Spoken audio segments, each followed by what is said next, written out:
mga kapatid sa banal na aklat na magtiwala lang tayo sa Kanya.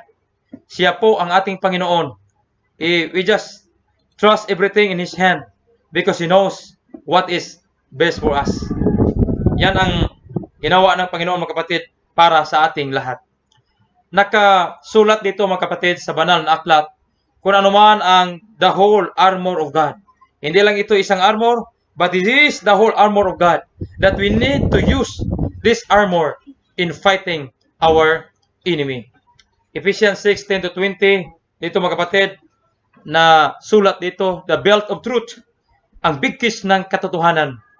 Then, breastplate of righteousness, sakpat ng baluti ng katuwiran. So ito mga kapatid, makita natin, gospel of peace, ebanghelyo ng kapayapaan. The shield of faith, kalasag ng pananampalataya. Helmet of salvation, turbante ng kaligtasan. And the sword of the Spirit, ang tabak ng Espiritu. Isahin po natin kapatid ngayong umaga kung paano natin ito magamit bilang kontra sa ating kaaway. Sabi sa Ministry of Healing, page 453, ang buhay ng isang Kristiyano, ito ay isang laban.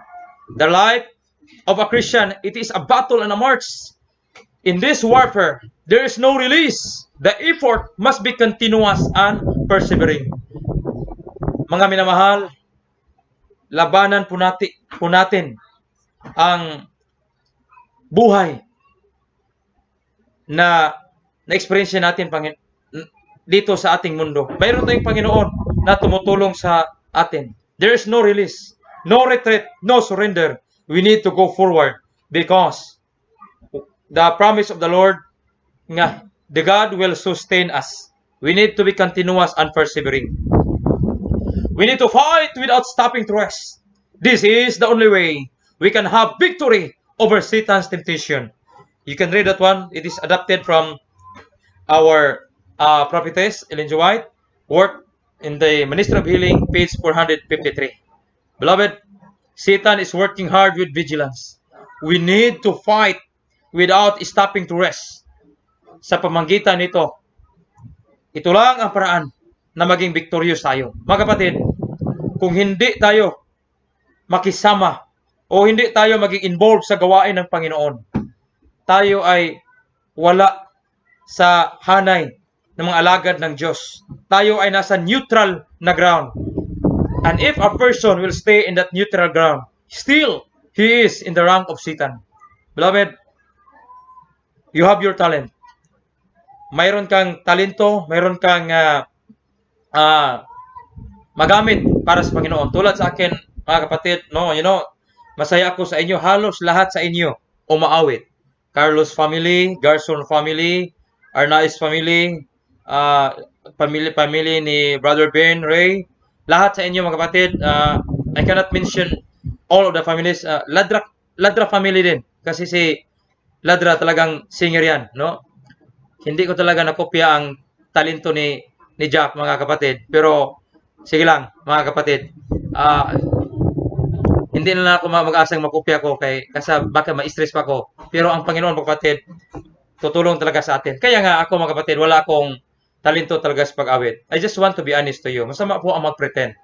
Kaya, nagdasal talaga ako sa Panginoon. Na Panginoon, hindi naman ako kasing gwapo ng mga kapatiran ko sa Sun Valley Church. Kung sa Bisaya pa ni mga kaigsunan, ato na yung Bisaya, kung di mo na ito ma-plaster gani sa Tagalog, no? Mamao, igo-igo naman gani atong panagway. Pero, Panginoon, tulungan mo po ako, Panginoon. Ako po hindi marunong umawit. Sana naman, maawa ka sa akin. Bigyan mo ako ng isang asawa. Na kahit hindi man kasing ganda ng asawa sa mga kapatiran ko sa Sun Valley. Pero, Panginoon, yung babae naman na may talento talaga sa pag-awit. Kasi po, mga kapatid, ako hindi marunong maawit. Kung mag-asawa ako hindi marunong umawit, kawawa ang mga kabataan. Hindi pa kami nag-asawa, biktima na sila. Kawawa mga kapatid. Although naniwala man tayo sa miracle, kasi buhay pa man ang miracle mga kapatid, pero kung mayroon naman tayong magawa na hindi tayo mag-asa sa miracle, gagawin natin ating makaya. So, alam mo mga kapatid, hindi ako katulad ni Elder Jack na palaging humingi sa Panginoon. Ako mga kapatid, paminsan lang ako humingi sa Panginoon. Kaya sabi ko sa sarili, Panginoon, paminsan lang ako hingi sa'yo. Pero ito lang ang aking hingin. Hindi man ako mag-asawa ng pinakamaganda o maganda. Yung sakto lang na pwede rin din nating isama sa mga mall. Ang akin lang hiningin sa iyo, Panginoon, na yun talagang babae na may talento sa pag-awit. Alam niyo mga kapatid, mabuti talaga ang Panginoon. Ang aking pinapalangin sa Kanya, hindi masyadong maganda. Binigyan ako mga kapatid ng Panginoon na napakagandang babae sa aking buhay. At maliban dyan mga kapatid, napakaganda pang umawit. Kung alangayin kayo mga kapatid, pakinggan ninyo mamaya mga kapatid sa closing song. Masabi kayo na nga, hindi yan totoo siguro. Mga kapatid, hindi na lang ako magsabi ng mataas pa. Pakinggan niyo mamaya mga kapatid kung nagkamali ba ako. No? Yan mga kapatid. Marami tayong mga talento na pwede natin gamitin sa Panginoon. So we will not stop. No? Life, it is a battle. And by using our talent in the Lord's word, this is the only way that we can have victory over Satan's temptation. Number 1 mga kapatid, big kiss na katotohanan. Actually mga kapatid, 6 or 7 man ito, no? Dito sa kaming mga Bisaya mga kapatid sa Mindanao, ang aming second service matapos kami 1 o'clock. Ano pong oras tayo matapos yan mga kapatid? Bita mga kapatid, tapusin natin ito mga kapatid bago mga alas 12. Big kiss ng katotohanan, Efesos 6:14, magsitibay nga kayo ng inyong mga baywang ay may big kiss ng katotohanan. Ano pa ang sabi sa banal na aklat? Ano mga kapatid ang big kiss ng katotohanan? Ang katotohanan, this is the only way, is the only safeguard against evil. We cannot stand firm for right if we do not have truth in our hearts. Mga kapatid, mayroon tayong katotohanan. At sa pamagitan ng katotohanan mga kapatid, tayo ay magsipagtayo ng malakas, ng firm para sa Panginoon. Kasi ang katotohanan mga kapatid, kung pinagmalaki natin sa ating sarili na mayroon sa ating katotohanan, pero we do not live for it, ito ay wala mga kapatid. First time ko mga kapatid nagsimba sa second biggest church in Mindanao. Sa first time ko napunta sa Bukidnon, habang ako nagplano ng pa-enroll sa Mountain View College. First Sabat ko sa Bukidnon mga kapatid, ako ay naka-join sa worship sa Baguntaas Church, the second largest church in Mindanao. Alam mo kapatid, ang nag-sermon that time, babae, leader ng mga women's. At sa kanyang sermon mga kapatid, talagang masigasig talaga ang kanyang delivery sa sermon. And I really appreciate mga kapatid, no? Na we cannot really underestimate the power of the women. Hindi lahat lang ang mga laki ang, may potential sa pag-sermon. Alam natin mga kapatid, kahit sa inyo, membro sa Sun Valley Church, marami sa inyo mga babae na may potential talaga sa pag-sermon. Pero mga kapatid, yung parabang na medyo na-touch ako sa kanyang sermon. Kasi sabi niya, alam niyo mga kapatid, minsan kaming mga babae, according to the speaker, no, that woman speaker, leader of the women's ministry, the time. Alam niyo mga kapatid, kami po ay kaya namin mag-Bible study kahit walang lalaki. Kaya namin mag-sermon kahit walang lalaki. Kung pwede pa lang, kami na lang mag-bautismo kahit walang lalaki. So upon hearing that words, sabi ko, medyo mayabang itong speaker nito. Pero mga kapatid, I really like the courage of that woman. Sabi niya, meron kaming experience. There was one, mga kapatid, may lugar na kami po ay nagwali, no? Nag-share ng magandang balita sa mga tao. And then, sabi ng babae, nakabisita kami ng isang pamilya, maraming mga anak, ang asawa lang na babae. Sa aming mga Cebuano, kapatid, basta kay asawa, babae gina siya. Pero sa inyo, babae laki man ano. So, ang asawa lang na babae ang aming nakita, maraming mga anak. So, while nag-meet kami, napakilala, so, para maiwasan ang gulo, nagtanong ako sa babae, sa ina. So, madam, bago tayo magsimula ng pag-aaral, salamat po sa pagtanggap mo sa amin, pag-welcome sa amin sa inyong bahay. Pero pwede po bang may tanong ako sa inyo? Sabi ng babae, okay po ma'am. Ano po 'yon? Isa nga, kamusta po ang husband mo? Kasi mga bata lang dito ang kasama natin. Kasi mga kapatid, iniwasan natin ang mga nangyari noon na kung asawa lang ang meron, mga bata, hindi alam ng husband, baka maging simula ng away. So, para maging okay ang lahat, sinisiguro lang ng women's leader na ang asawa, kung saan yung asawang lalaki, ang husband. Sabi ng babae, ma'am, no problem ma'am. We'll just continue our Bible study and you will just know later why, kung bakit ang aking asawa ay wala dito. So patuloy siya nag-aral mga kapatid. Day by day, they visited, gave Bible studies, and to make the long story short, dumating sila sa punto, the last meeting para sa kanilang decision making. Sabi ng women's leader, ma'am, napresenta po namin ang buong katotohanan. Kung mayroon bang medyo gulo pa sa iyong isip o something hindi pa klaro sa iyong pag-isip o in your understanding, you can ask me. You can ask us, and by the grace of God, we will give you the answer. Sabi ng babae, ma'am, no problem. Nang simula pa lamang, nung first topic pa lamang hanggang ngayon, kitang-kita po namin ang katotohanan. We are impressed with the message and by the teachings of the Seventh-day Adventist Church. And ma'am, I would like to tell you that by the grace of God, we are now ready, all of our children, even myself, for baptism. Masaya sila mga kapatid. And then, nagtanong ang leader na ma'am, thank you so much for that decision. You know, heaven is happy upon knowing your decision together with your children. But ma'am, ito ba ang decision na kayo ay magpabautismo? Ito ba ay naging payag ba nito ang iyong asawa? Baka ma'am maging source ito of conflicts. Kasi magsimba kayo, siya hindi, pagkain, marami tayong mga pagkain, hindi natin kinakain, na kinakain ng iba. So, ano po ma'am, okay na ba ma'am? Mga kapatid, habang siya nagtanong, may nakita silang shadow, yung shadow, may nakita ang shadow na medyo papalapit sa kanila. Nang tiningnan nila mga kapatid kung ano ang source ng shadow, nakita nila ang isang lalaki na naka-jacket.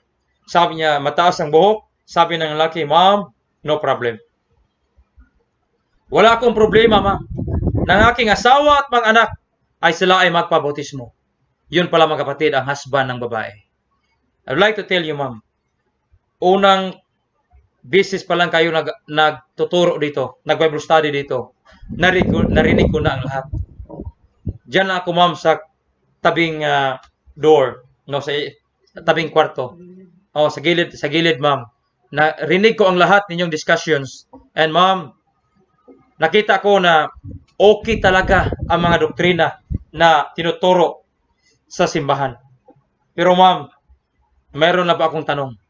Kung ito'y masagot ninyo, ma'am, ako po ay sasama para sa bautismo. Kasama na kayong asawa at mga anak. So mga kapatid, nag-silent prayer ang mga babae. Lord, please give us an answer. Enlighten our minds just to answer the question. And mga kapatid,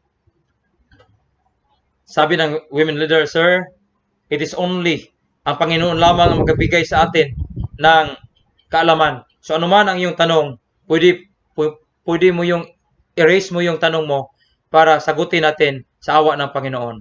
At ang tanong ng lalaki, ma'am, I would like to ask you,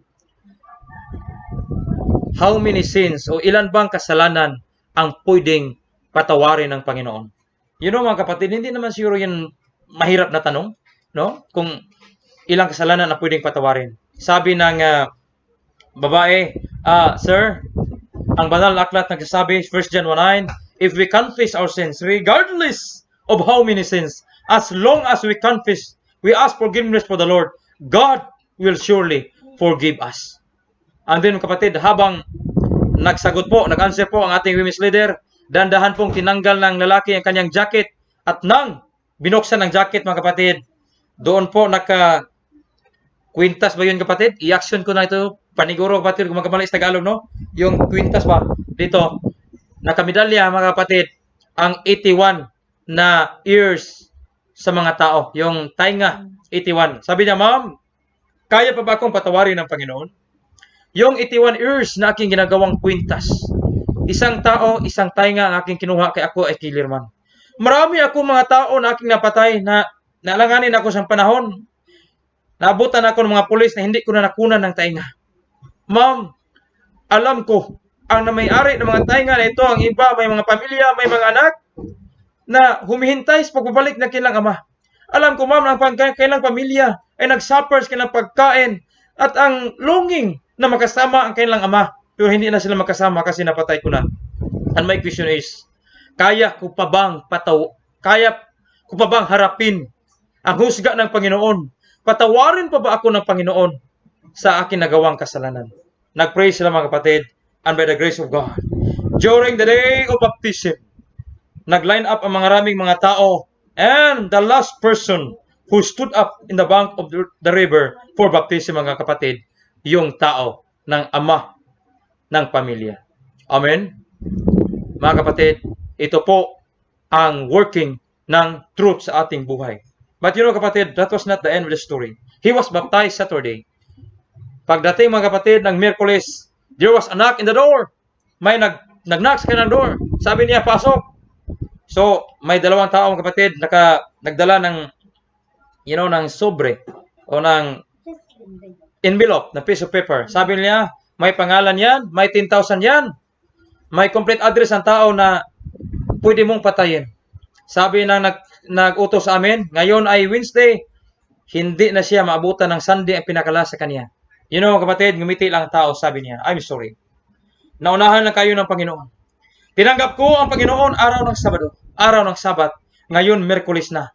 Noon, ako'y pumatay ng tao para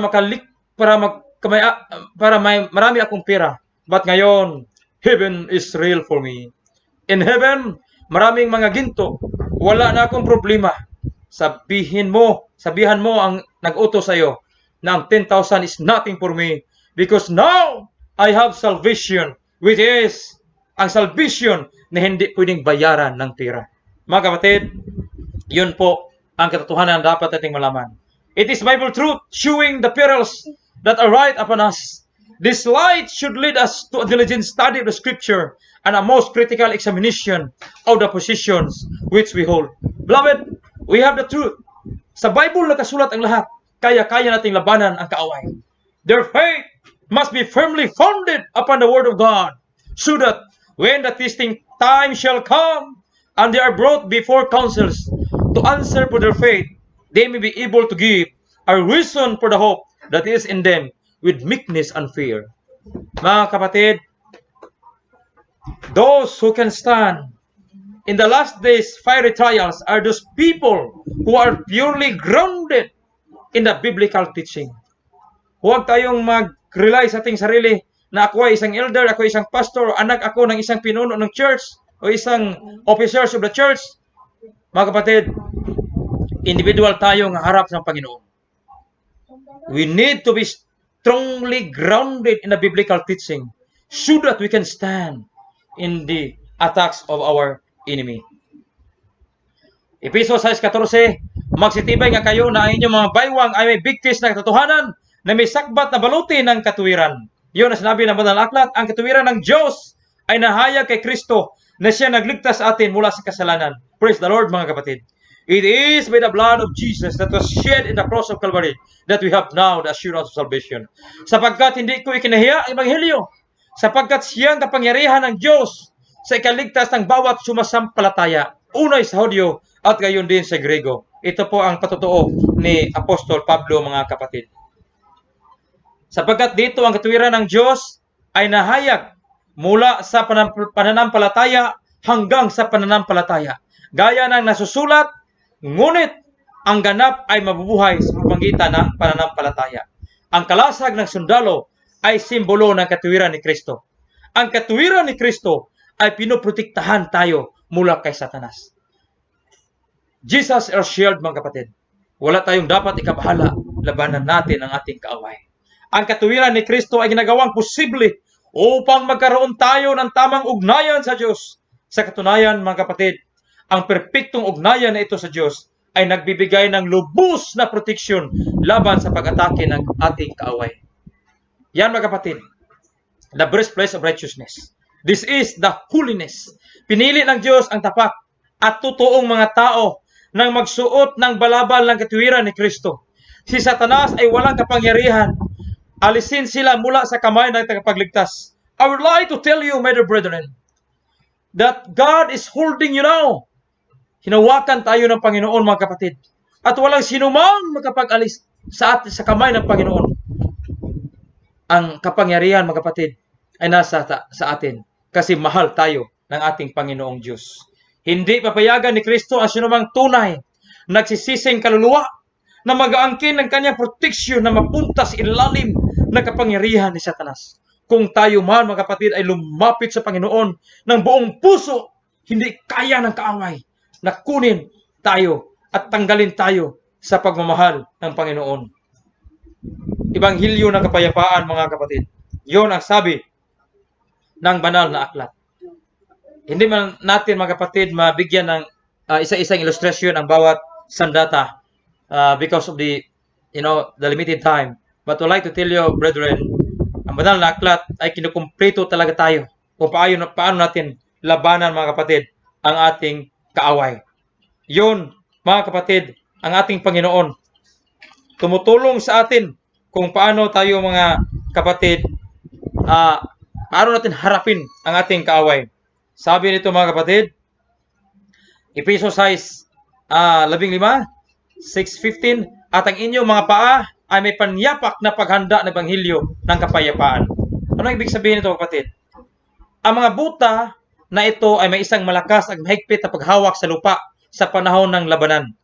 So, kung it is more than a spike sa atong mga shoes, hawak talaga ito, mga kapatid, sa lupa, especially kung ang lupa is slippery, no? Yun ang ibig sabihin, mga kapatid. A soldier could not afford to slide and fall when fighting the enemy. So, hindi pwede, mga kapatid, ng totoong sundalo na may slide siya at siyang mabagsak siya habang siya nakipag-away, no, sa kanyang kaaway. In the same way, Christians need to be strong. We need to stand strong in the truth. So, kailangan tayo, mga kapatid, na tumayo tayo ng malakas, firm, para sa pangalan ng ating Panginoon. Romans 5:1-2, yaman nga mga inaaring ganap sa pananampalataya, mayroon tayong kapayapaan sa Diyos sa pamagitan ng ating Panginoong Hesukristo. Sa pamagitan din naman niya'y nangagkaroon tayo ng ating pagpapasok na sa pamagitan ng pananampalataya sa biyayang ito, na diyan ay nagsilagi tayo at nanggalak tayo sa pag-asa ng kalulwalhatian ng Diyos. So, mga kapatid, it is only in Jesus again that we can stand strong in fighting our enemies. At hindi lamang gayon, kundi naman nanggalak tayo sa ating kapighatian, na lamang ang kapighatian ay gumagawa ng katiyagaan. Patuloy sa chapter 5 verses 3 and 4. At ang katiyagaan ng pagpapatunay at ang pagpapatunay ng pag-asa. Yun ang, kapatid, ang promise ni San Pablo na binigay niya sa atin, promise from the Lord.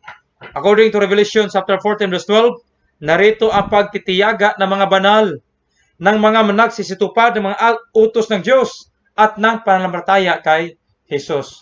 So kita, mga kapatid, ang buhay ng mga taong saints or banal. Marami, mga kapatid, na mga tao nagsabi na tawagin mga saints o banal yung mga patay na. Pero ang banal na aklat nagsasabi na tayo, living, mga kapatid, pwede tayong tawagin banal kung ating sinusunod ang Panginoon. Shield of faith, mga kapatid. Ephesians 6 verse 16, bukod dito ay taglayin ninyo ang kalasag ng pananampalataya na siyang ipapatay ninyo sa lahat na naninigas sa suligi ng masama. Mga kapatid, kalasag ng pananampalataya. Shield of faith, we need to have that in order to fight our enemy. During the time of Paul, when he wrote this passage, may background ito, mga kapatid, kung bakit niya ito sinulat. When Paul wrote this passage, Roman soldiers carried shields that were covered with heavy animal hide. Before a battle, they would dip their shields into the water so that when the fiery darts hit them, the wet hide would extinguish the darts. So, ang itong shield, mga kapatid, parang sinusok ito nila for something slippery nga hindi po matamaan sila sa darts ng kaaway. So, ito po ang gusto ng ating Panginoon. Kailangan din tayong i-dip natin itong ating panlaban sa Panginoon para kung atakihin tayo ng ating kaaway na ang dyablo at kaniyang mga sumusunod, tayo po ay makapaglaban ng tawag nating patas na laban na hindi tayo matamaan kasi tayo po ay nakahanda, mga kapatid. In a similar way, in the same manner, a Christian shield of faith needs to be regularly dipped in the water of God's Word to be replenished and fully functional, because faith comes by hearing and hearing by the Word of God. Ito po mga kapatid ang sabi ng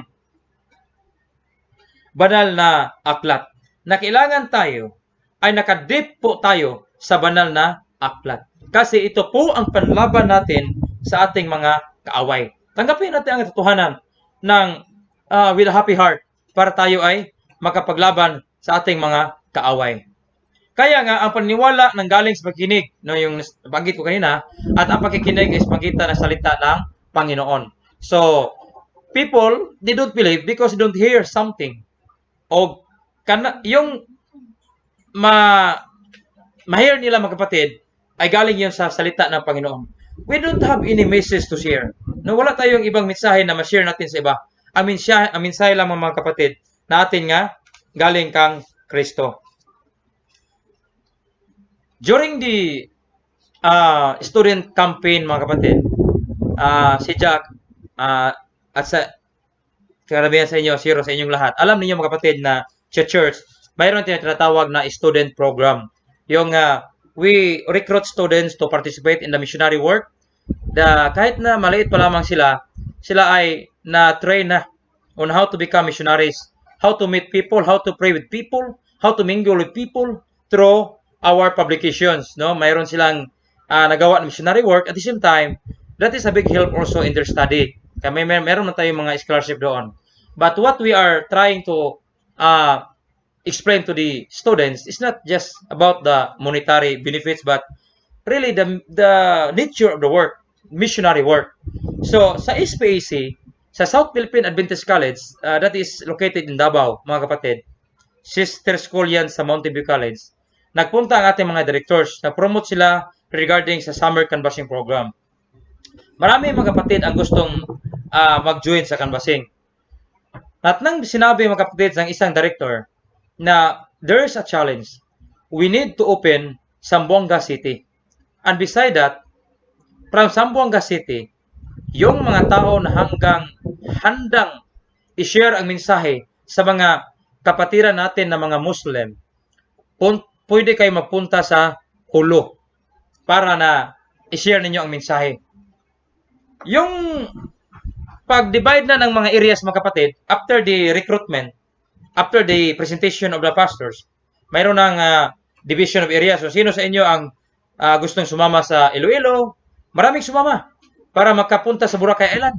Zero sa inyo kasi Visayas at Mindanao man lang kapatid ang under sa program.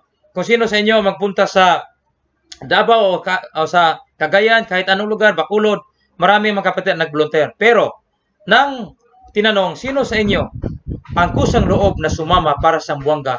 Kunti lang mga kapatid. But surprisingly, may isang bata, maliit na bata mga kapatid, na sumama sa grupo sa Zamboanga. So, kunti man lamang sila, na-notice agad ng director, so, may bata magsumama. Kasi nga, dong, usually here in Mindanao, we call this dong, no? Mga maliit na bata. Dong, ang grupo na ito ay para sa Zamboanga. Baka gusto mo sa Iloilo, maligo ka sa Boracay, o kahit anong lugar ang gusto mo. But this group, they are intended for Zamboanga. Sabi naman ng bata, I know, Pastor. Kaya nga, dito ako. Kasi gusto ko maging part sa grupo ng Zamboanga. Sabi ng director, but you know, that place is not easy. Delikado po ang lugar. Kailangan kang matuto. Use yung mga medyo matured na sa gawain ang pwede doon on how to handle our beloved Muslim brethren, Muslim people there. So, yan nga ang gusto ko, Pastor. Mga kapatid, nagsekreto lang ang director sa leader. Sabi niya, i-discourage mo ang batang yan. Kasi ginawa ko na ang lahat. Parang ako ang ma-discourage. Pero ang bata na yan talagang matatag talaga. Gusto talagang sumama sa Zamboanga City. So, sinabihan siya ng kanyang leader, Dong, ang Zamboanga kailangan ng medyo expert na sa pag-canvas on how to share the gospel to the people through the books. Pero, hindi ka pa pwede. So, bakit hindi ako pwede? Sa kasi maliit ka pa, sabi niya, magbasa ka ng teksto sa banal na aklat na nagsasabi na ang tao na katulad ko, edad na katulad ko, hindi pwede makasama. Wala mang mabasa mga kapatid. Sabi niya, Sir, mayroon akong tanong. Ano man yun? Sino po ba ang mag-guide sa mga canvassers doon sa Iloilo City para maging successful sila? Sa Bacolod City, sa Cagayan de Oro City. Hindi ba si Kristo? Oo, si Kristo. May tanong ako sa iyo, sir. Ang Kristo na sumasama sa mga bata ngayong summer, doon sa iba't ibang lugar, yun ba din ang Kristo na sasama sa atin sa Zamboanga? Sabi ng leader, oo. So, bakit ka matakot? Si Kristo ang ating leader. Si Kristo sasama sa atin. Bakit ka matakot? So mga kapatid, si Pastor Mamak, mga kapatid, yung director noon sa Southern Zamboanga Peninsula Mission, he was not really expecting na sasama yung bata. Pero na nagtawag na ang leader, Sir, Pastor, approaching po kami sa mission. Sakay po kami ng isang sasakyan. So, sinundo sila. At ang pinakaunang bata, mga kapatid, naming ambak, marami talon ba? Sa sasakyanan, mga kapatid, yun si Ildi, ang pangalan ng bata. Sabi na Pastor, Sir, bakit mo dinala bata? Sabi, diniscourage ko na talaga. Ayaw talaga, sumama talaga. Sabi, anong pangalan mo, bata? Sabi ng bata, Ildi. Anong apelido? Pino. Sa amin kapatid, yung Pino, maliit pa yan sa maliit. Yung durog-durog na talaga. So, okay lang, match talaga ang iyong apelido. Kay maliit mo ka nga bata, ang apelido mo Pino. Sabi nga, sige ha, careful ka dito ha. Walang joke dito ha. Maingat ka sa pagtrabaho dito. So, nagkanbas sila mga kapatid. And then, nakanotice ang bata nga some of them, they are planning to go to Hulu to share the gospel to the people. Yeah, island man yan mga kapatid. So, sabi niya ng leader, sikreto lang ito sa atin. Kailangan hindi malaman ni Ilde na magpunta ang iba sa Hulu. Don't tell them. Don't tell him. Let us just keep this one as a secret. So mga kapatid, hindi nila sinabihan pero na-notice man ni Ilde.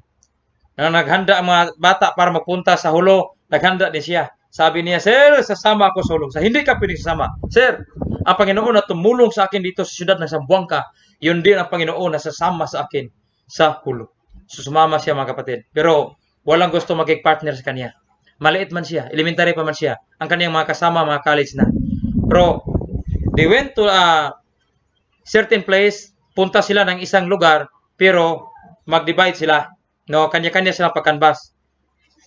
They went by pairs. No, napunta sila, may kasama, may partner, dalawa.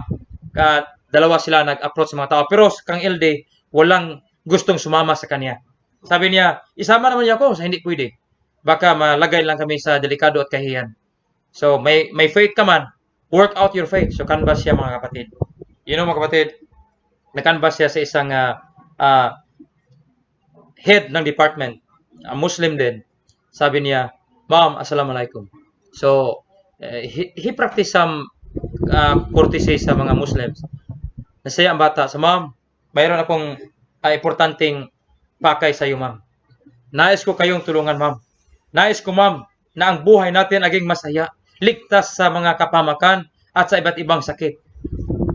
At na-notice ni LD mga kapatid na ang babae ay talagang tumitingin sa kanya ng straight. Parang there is something mga kapatid. Na-notice ni LD. So, para mawala sa kanya, ginawa niyang lahat, explain sa mga books. And then, isa nga, Ma'am, interesado ka ba sa libro na ito? So, yes, I am interested. Ma'am, cash or order? Sa LD, pwede bang umupo ka muna? Sabi niya, LD, ilagay mo lang ang book sa misa ko. At pwede ba LD na sabi mo mga working student kayo galing sa Davao? LD, gusto ko nga i-adapt kita bilang aking anak. Nang marinig yan ni LD mga kapatid, tumakbo siya. Ayoko, Ma'am! Takot siya mga kapatid na may Muslim na mag-adapt sa kanya. Iniwan niya ang book sa misa. Hinahanap niya ang kanyang mga kasama. Sabi niya, Sir, delikado. Sa bakit? May Muslim doon na gusto niyang i-adapt ako. Okay yan. Hindi ako pwede sasama sa kanya. Uwi ako balik sa Davao. Si LD mga kapatid, wala ng father.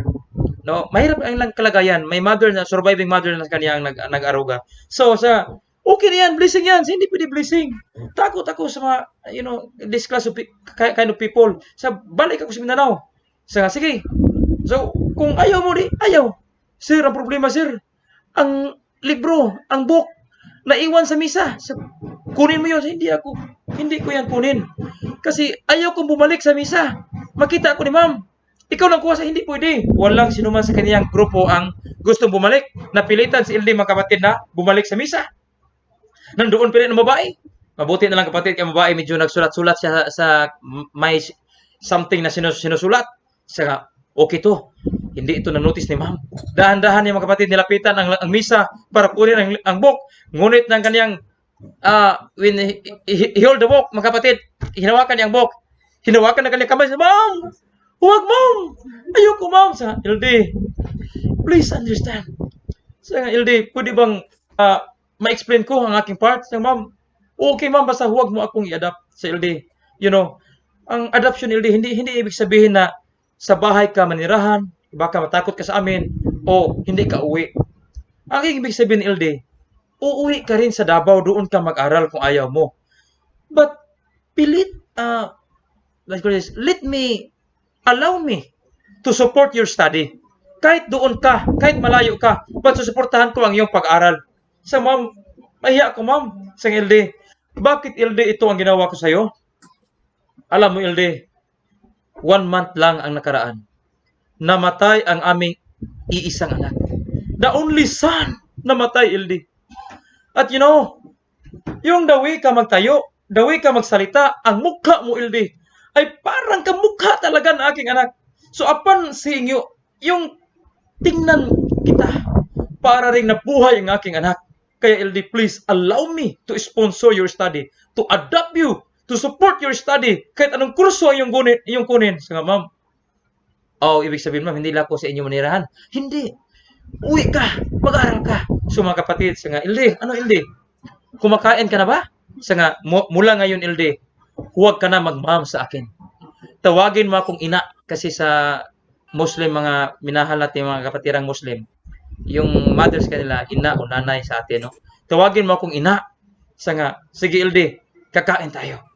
Alam ko LD na hindi na kayo kakain ng mga baboy at iba pa. Kakain tayo LD ng pagkain na pwede mong kainin. So, sabay sila. Pero bago yan LD, magbili tayo ng maraming damit. So, sabi niya, sige LD, they went to the mall mga kapatid. No? Ano LD? Sa ina, maganda yun ina. Kaya yung sa mga Muslim na dress, yung mga mahalin, wala pa akong tulad ng ganyan ina. So, sige, kuha ka. Ina, medyo may isa pang maganda. Sige, kuha ka. Mga kapatid, nakahinayak si LD. No, nakahinayak. Feel at home kasi LD na tunay niyang ina. Sige nga. Kumundali pa ego ni mga kapatid. Sa Tagalog ni nakahinayak mga kapatid, no? Basta, yun yan sa ina. Ano ina? Hindi na ako ina ang nag-work dito. Marami kami. Ganun ba? Sige, tawagin mo sila. At lahat mga kapatid, binibilihan sila ng gamit yung Muslim. Sabi niya, ina, hindi pa ako nakakain ng tulad ng ganyan. Sige, kain ka. Anong gusto mong tinapay? Anong gusto mong kainin? Na hindi makasama sa iyong katawan at okay sa Seventh-day Adventist, kainin. Yun mga kapatid, doon sila sa hulo. And then, sabi niya, LD, may contact number ako. Tawagin mo ako kung mayroon kang kailangan. And then mga kapatid, malapit ang matapos sa summer. So they plan to go back again to Surigao City and then go back to Davao City. Ang problema mga kapatid, ang barko na babalik sa Surigao City, puno na. Wala na silang sa Zamboanga City, puno na mga kapatid, wala na silang masasakyan. So, sabi ng full na, ang fully booked na ang barko. Sabi ng in-church, hindi kayo pwede na, fully booked na talaga, bawal yan sa amin. So, nagtawag si LD sa ina, mayroon kaming problema. Anong problema, LD? Ina, ang barko na pabalik sa Zamboanga City, fully booked na. Kailangan kaming makasakay, ina. Kasi pag dating sa Zamboanga City, may collection pa kami. And then, kailangan kami makabalik sa Davao City para hindi kami mahuli sa enrollment. Huwag kang maglala. Tinawagan ng babae, mga kapatid, ang in-charge sa barko. Sabi ng babae, nagpakilala siya, ito po ay si Mrs. Kailangan yung grupo ng estudyante from South Philippine Adventist College sa mga Seventh-day Adventist, ipasakay ninyo sa barko. Sabi ng in-charge, ma'am, fully booked na. pulibok man o anumang klaseng pulibok, ang importanteng makasakay sila. Kasi, kung hindi makasakay ang mga estudyante, last na itong biyahe ninyo sa hulo. Hindi na kayo makabalik dito. Huy, natakot mga kapatid. Alam niyo mga kapatid, ang mga crew ng barko, ng mga aircon, ang first class, ang mga tulugan, doon pinapatulog ang mga estudyante. Iyan mga kapatid, ang kabutihan ng Panginoon kung tayo lalapit sa Kanya. Alam mo mga kapatid, yung panahon sa graduation, tinatawagan ni LD ang kaniyang sponsor. Sabi niya, ina, mag-graduate na kami dito sa South Philippine Adventist College. Sang ina, kawawa ako ina. Ang iba, may ama, may ina. Ako wala ng ama. Ina, kami lang dalawa ni original kong ina ang magmarcha. So, no problem, LD. You know mga kapatid, upon the day of graduation, walang ama si LD, pero sinabay ng kanyang ina ang kanyang asawa. Sabi ni LD, ina, sino po ito sa LD? Ito po ang iyong ama. Patay na ang iyong original na ama. Ito yung surplus na ama. Ako yung surplus na ina. Surplus na ama. Original na ina. Tayong apat. We will march together in your graduation. Beloved, God will not forsake us. After graduation, sabi ni LD, ama, ina, medyo, kining naboring na ako dito sa South Philippines. No problem, you can go anywhere. Punta sa UP, mga kapatid. Malapit na sa inyo. Yan sa Luzon. He finished, mga kapatid, sa isang kurso. Sabi niya, ina, ama, medyo matanda na kayo. I want to help you. Nag-proceed siya, mga kapatid, sa medicine. Mga kapatid, ang Panginoon ay handang tumulong sa atin. Maniwala lang tayo sa Kanya, mga kapatid. Faith in God's Word, prayerfully studied, and practically applied, will be our shield from Satan's power, and will bring us of conquerors through the blood of Jesus. Beloved, let us just pray and study, and let us apply the teachings in the God's Word, and surely we will become victorious. The promise is, God is faithful, who will not suffer you to be tempted above that ye are able, but will with the temptation also make a way to escape. Ano man ang pagsubok na dumating sa ating buhay, ano man ang suliranin na ating hinahanap, mga kapatid, ang lahat ay may kaligtasan kasi ang Panginoon ay handang tumulong sa atin. You cannot afford to become discouraged and cast away your confidence. The Lord loves you. Trust in the Lord. The Lord Jesus is your only hope. My life today, page 313. Ang pananampalataya ay pagtiwala sa Diyos. Ang pananampalataya ay ang pagtiwala na mahal niya tayo at alam kung ano ang pinakamahusay o pinakamabuti para sa atin. Inaakay tayo ng pananampalataya na pumili ng kaniyang paraan kaysa atin. Mga kapatid, sometimes we are running out of solutions. Pero ang Panginoon, mga kapatid, may mga solutions para sa atin. Sa halip na kakulangan tayo ng kaalaman, ang pananampalataya ay tumatanggap ng kaniyang karunungan. Yun ang promise ng Panginoon, mga kapatid. Helmet of salvation, at magsikuha rin kayo naman ng turbante ng kaligtasan at tabak ng Espiritu na siyang salita ng Diyos. Ang matigas sombrero ay isang protection para sa ulo. Sa maraming bahagi ng mundo, ang mga tao ay kailangan magsuot ng matigas sombrero bilang protection mula sa panganib. Yun, mga kapatid, protection nila sa physical na protection. Pero meron tayong spiritual na protection. Sa panahon ni Pablo, ang mga sundalo ay kailangan magsuot ng helmet upang makipagbaka. Ang kanilang mga helmet ay gawa sa matigas na metal. Walang tabak ang makagupit sa helmet na yon. Kahit ano ba ka talas ang ginagamit, espada o anuman tabak. Pero mga kapatid, handang labanan kasi matigas. Datapat palibhasay, 1 Tesalonica 5:8, mga anak tayo ng araw, mga agpig tayo na isuot ang balutin, panamtaya at pag-ibig at ang maging turbante ay ang pag-asa ng ligtasan. We don't have any other hope. It is only in Jesus, brethren. The soldier's helmet symbolizes Christ's salvation. Ang kaligtasan ay darating kapag nagtiwala tayo sa kamatayan at ang pagkabuhay na magmuli ni Jesus bilang bayad sa ating mga kasalanan. Ngunit ang kaligtasan ay nagawa din sa pamagitan ng mahabang proseso ng kabanalan. Mga kapatid, being holy, dili na ito, mga kapatid, an overnight experience. But this is, mga kapatid, a continuous experience. Mahabang proseso ng ating pagkabanal. Tabak ng Espiritu, mga kapatid. Ano ba tabak ng Espiritu? Siyang salita ng Diyos. Sapagkat ang salita ng Diyos ay buhay at mabisa at matalas pa ka sa alinmang tabak na may dalawang talim at mabaong hanggang sa paghiwalay ng kaluluwa at espiritu, ng mga kasukasuhan at ng utak, at madaling kumilala ng pag-isip at mga haka ng puso. That is the power of God's Word, mga kapatid. Yung tabak ng Espiritu. Na magsipanalangin kayo sa Espiritu ng lahat ng panalangin at daing sa buong panahon at magagpuyat sa buong katiyagaan at daing na patungkol sa lahat ng mga banal. Mga kapatid, this is the work of God's Holy Spirit. It will help us. At para sa akin, upang pagsalita ay maibigay sa akin, upang buksan ko aking bibig ng buong tapang, upang maipaalala ang hiwaga ng Ebanghelyo. The Lord God will help us through the power of the Holy Spirit. Ito ang buong sandata ng Diyos. We must have on the whole armor of God and be ready at any moment for a conflict with the powers of darkness.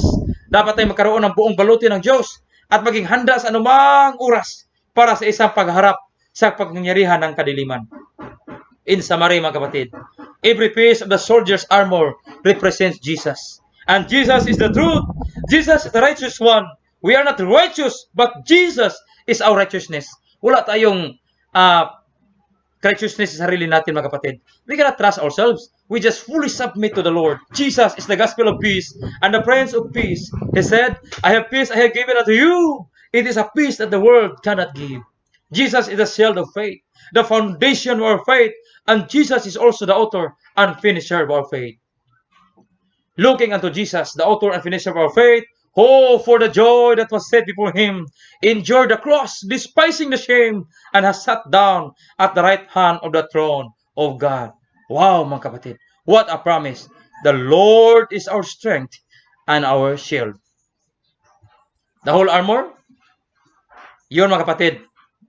And last, mga kapatid, no, belt of truth, breastplate of righteousness, shoes of readiness, gospel of peace, shield of faith, helmet of salvation, sword of the Spirit, that is through by prayer. You know, mga kapatid, we cannot underestimate the power of prayer. Ang Panginoon, mga kapatid, handang tumulong sa atin. To close, mga kapatid, to close this sermon, mayroon na ba kayong book tulad nito? Hope for End Time Secrets? Pagdating sa book na ito, is very timely talaga na nag-lockdown tayo dito sa Pilipinas. It is authored by Pastor Mark Finley and Dr. Lauren Wade. You know, mga kapatid, may nabasa akong story dito in close this sermon, mga kapatid. Nga, the time na naging open ang Russia sa evangelism, because, you know, Russia under the, for the mataas na panahon, communist ito na country. But nang binigyan nila ng pagkataon ng iba't ibang religion ay pwedeng mapunta, one, na binigyan nila ang Seventh Adventist, the first, also mga kapatid, na binigyan ng pagkataon na makapag-share ng banal na salita ng Panginoon, ang Seventh Adventist. At ang naipadala doon na evangelist ay si Pastor Mark Finley. Nang nag-sermon si Mark Finley, after the sermon, may babae na lumapit sa kanya. Medyo matanda na. Sabi niya, Pastor, can I invite you with your wife nga magkain tayo sa bahay? Just a simple meal. Say, yes, no problem. So doon sila, mga kapatid, sa bahay ng babae. At sabi niya, wow, thank you so much for the accommodation. We're happy, my wife and I, we're happy for your kind invitation. And then, kasi under man sila for how many years sa communist nga part of way of government. So nagtanong si Pastor Mark, sister, pwede po makitanong? Yes, Pastor. You know, under kayo sa communist for a long time, you know, what is your saddest experience na na-experience mo na talagang hindi mo malimutan, na medyo hindi magandang experience during the time? Alam mo, mga kapatid, medyo alanganin magsagot ang babae. Bago pa man lumabas ang mga salita sa kanyang bibig, unang tumutulo ang luha sa kanyang mga mata. And then Pastor Mark noticed, maybe I raised a wrong question. Siguro nagkamali ako sa aking tanong. So, I'm sorry, sister. Baka hindi mo nagustuhan ang aking tanong. So, no problem, Pastor. You know, Pastor, may dalawa akong anak. Ang isa 9 years old, ang isa 11 years old. Gusto ko talaga silang malaman nila kung ano ang Panginoon. So, tinuturuan ko sila ng mga Bible verses, yung mga spiritual songs, which is bawal po sa kanilang panahon. No, any religious practices, mga kapatid, bawal sa kanila, kahit family worship. Pero hindi ko gusto, pastor, ng aking anak ay makopya nila ang the way of living dito sa aming lugar. Busa, tinuturuan sila ng memory verse. Unknowingly, mga kapatid, may informer na nakapasok doon sa kanilang bahay at there was a knock in the door. And during the time, kinuha nila ang babae. Kinuha nila ang 9-year-old na babae at sabi ng local authorities na matigas ang ulo ninyo, hindi kayo nag-follow sa batas, bawal po ang ng mga spiritual things here about Jesus o kung sino man yung Jesus na pinag-usapan ninyo. Kinuha nila mga kapatid ang 9-year-old na bata, naiwan ang 11-year-old. At sabi pa ng informer, kung magpatuloy kayo sa pagbasa ng Biblia, yung sinasabi ninyong Bible, kung magpatuloy kayo, you will talk about Jesus at memory verses. We will come again and we will get your another daughter, your 11-year-old daughter. Mga kapatid, mga ina na nanonood at nakikinig ngayon, alam ninyo ang puso ng isang ina. For how many months nga inalagaan ang bata sa womb? For how many years na mga bata inaalagaan? Isang araw lang kunin sa atin na parang walang hustisya. Sabi ng babae, you know, Pastor, kung saang pinto sila lumabas na dinala ang aking anak, everyday tinitingnan ko ang pinto na baka may isang araw ay bumalik sila at isauli sa akin ang minamahal kong anak. Dumating ang isang araw. Dumating ang 2 araw. Natapos ang 1 linggo, Pastor, hindi ko na po nakita ang aking anak. Natapos ang 1 taon. Natapos 2 taon. At you know, Pastor, now, 28 years na ang lumipas, hindi ko pa nakita ang aking anak. You know, that time, it seems, I cannot afford to hold myself. I cannot afford to control myself. You know, what sustained me, Pastor? Ang nakasustain po sa akin, ang banal na aklat. Ito po ang nakasustain sa akin kung paano ko po labanan ang laban na ito. Kung paano ko po labanan ang gusto ng Panginoon sa akin. Through the prayer, by the power of the Holy Spirit, Pastor, kaya kong labanan. And you know, Pastor, even until now, I'm still hoping I can meet him. I can meet her. Kahit ngayon, Pastor, hindi ako nawala ng pag-asa na ma-meet ko talaga siya. Pero, Pastor, I would like to tell you that if I cannot meet her in this world, but it is my desire and my longing that someday, somehow, I can meet her in heaven someday. I can meet my daughter and we will have a reunion in heaven. Beloved, siguro sa ating buhay, marami tayong mga dinanas na mga problema. Lumapit tayo sa Panginoon. God will understand. Siguro mga kapatid sa ngayon, marami tayong mga away. Marami tayong mga hinaharap ng mga kalaban sa ating buhay. Beloved, God will help you. In all of the battles of life, God will understand. He is willing to help you. He is willing to help us. Just stand firm and God will give you the crown of victory. God bless mga kapatid. Sana sa langit tayo po'y magkitang lahat.